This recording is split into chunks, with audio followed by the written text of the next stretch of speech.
तो हेलो दोस्तों, स्वागत है आप सबका मेरे एक और न्यू वीडियो में। इस वीडियो में हम बात करने वाले हैं सेबी ग्रेड ए एग्ज़ाम के बारे में, जिसका नोटिफिकेशन आ चुका है। तो हम इसी के बारे में डिस्कस करेंगे। इंपॉर्टेंट डेट्स क्या है, एलिजिबिलिटी क्या है, कौन इसके लिए एलिजिबल है, एग्ज़ाम पैटर्न क्या है और सिलेबस क्या है। तो इसी के बारे में डिस्कस करेंगे। तो चलिए शुरू करते हैं। सेबी ग्रेड ए ऑफिसर्स की जो पोस्ट है, मोस्ट प्रॉब्ली फरवरी टू मार्च के बीच में इसका नोटिफिकेशन आता है। लास्ट ईयर एग्ज़ाम्स डिले हो गए थे थोड़े बिकॉज ऑफ कोविड। इस साल अभी तो नोटिफिकेशन टाइम से आ गया है, और बाकी हम डिटेल में डिस्कस करते हैं कि इंपॉर्टेंट डेट्स क्या है और एग्जामिनेशन प्रोसेस क्या है। तो यहाँ हम देख सकते हैं, सबसे पहले इंपॉर्टेंट डेट्स क्या है। Online application and payment of fee जनवरी 5 से स्टार्ट है। यहाँ हम देख सकते हैं जनवरी 5 को स्टार्ट होगा, और जो कि जनवरी 24 तक ऑनलाइन एप्लीकेशन फिल होंगे। तो जिसने भी तक अप्लाई नहीं किया, जाके अप्लाई कर लें फटाफट। लास्ट डेट का वेट ना करें।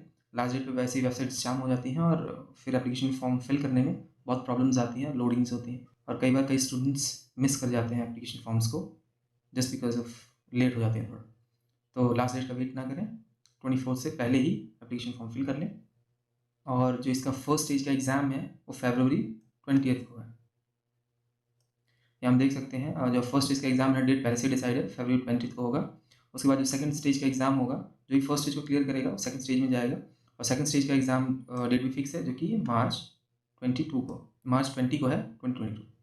तो मार्च के एग्ज़ाम भी मोस्ट प्रॉब्ली डिले नहीं होंगे, एग्ज़ाम टाइम टू टाइम होंगे। और हम मान के चल सकते हैं अभी से अराउंड हमारे पास स्टेज 1 एग्ज़ाम के लिए, फेज़ 1 एग्ज़ाम के लिए 40 डेज़ हैं, और स्टेज 2 एग्ज़ाम के लिए most probably you can say 2 months और 70 डेज़। तो अगर टाइम वाइज देखा जाए तो टाइम ज़्यादा नहीं रहेगा, हमें अभी से प्रिपरेशन में लग जाना चाहिए।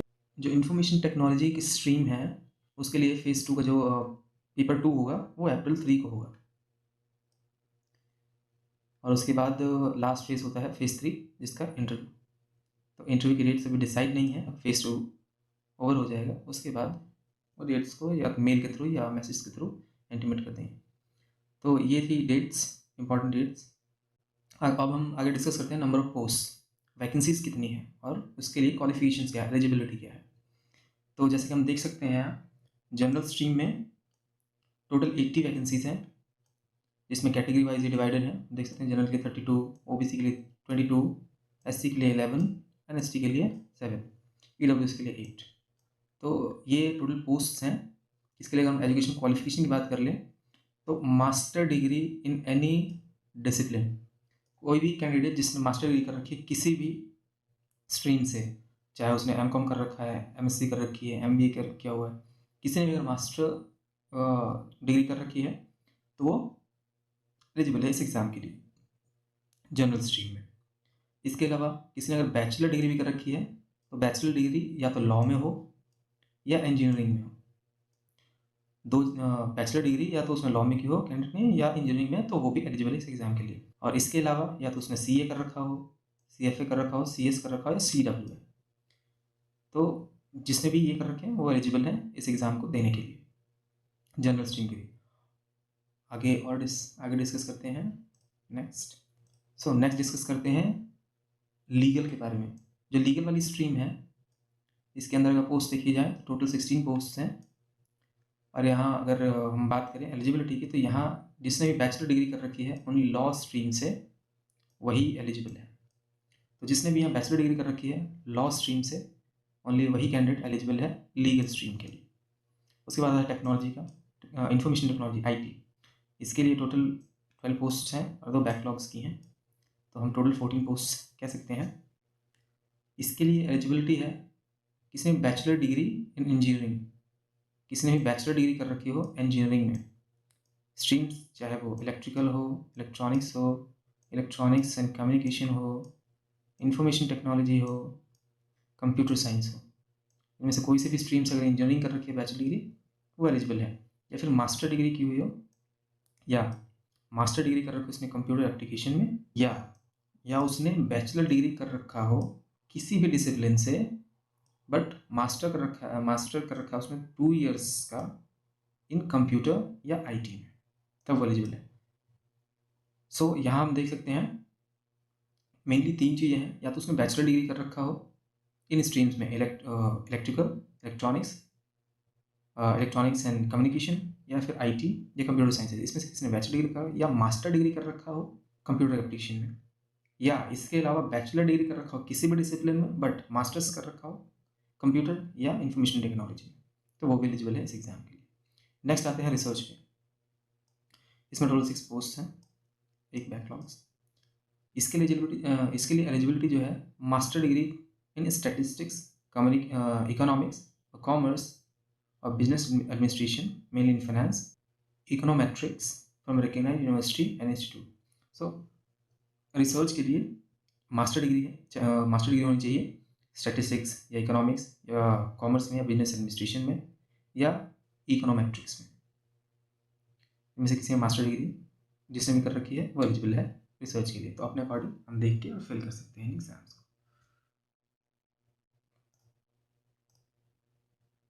सो नेक्स्ट हम बात करते हैं मोड ऑफ सिलेक्शन का। सिलेक्शन क्राइटेरिया क्या है, प्रोसेस क्या है।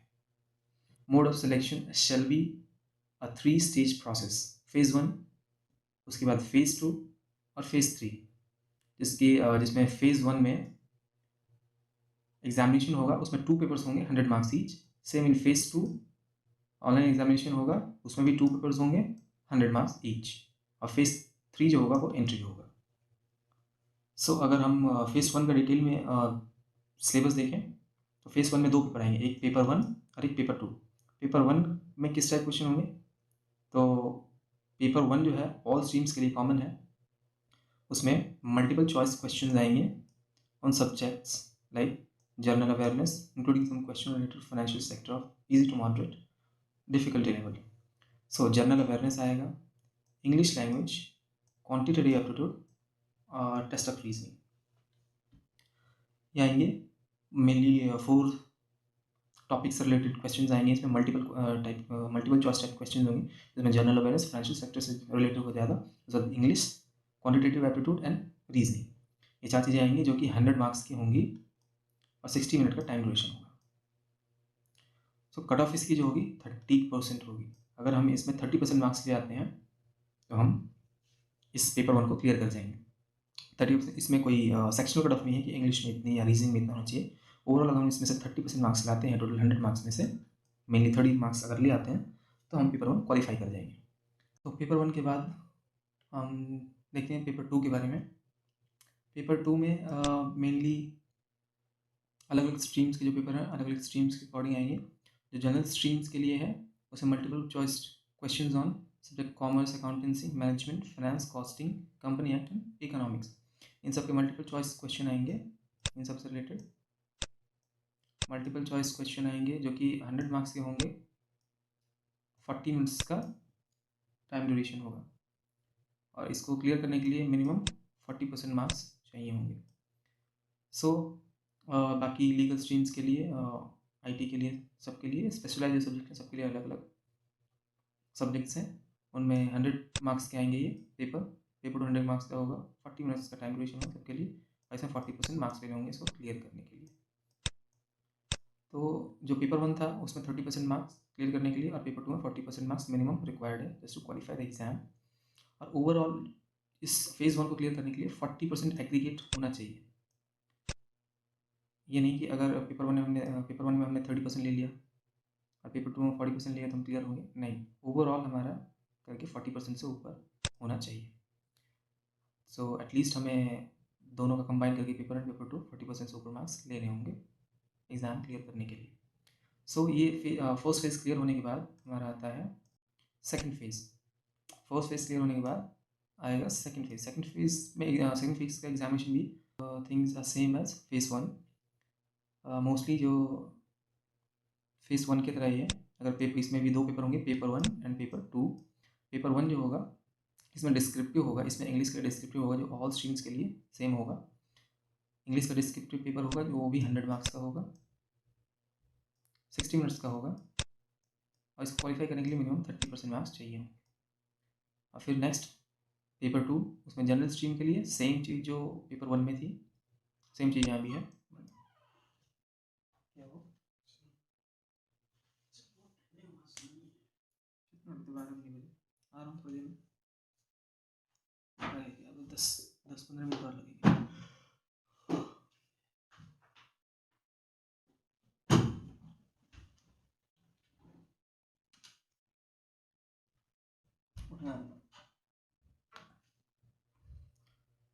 सो जनरल स्ट्रीम के लिए मल्टीपल चॉइस क्वेश्चन आएंगे, सेम जो फेज़ 1 में था पेपर 2 का, वही सब्जेक्ट यहाँ भी है।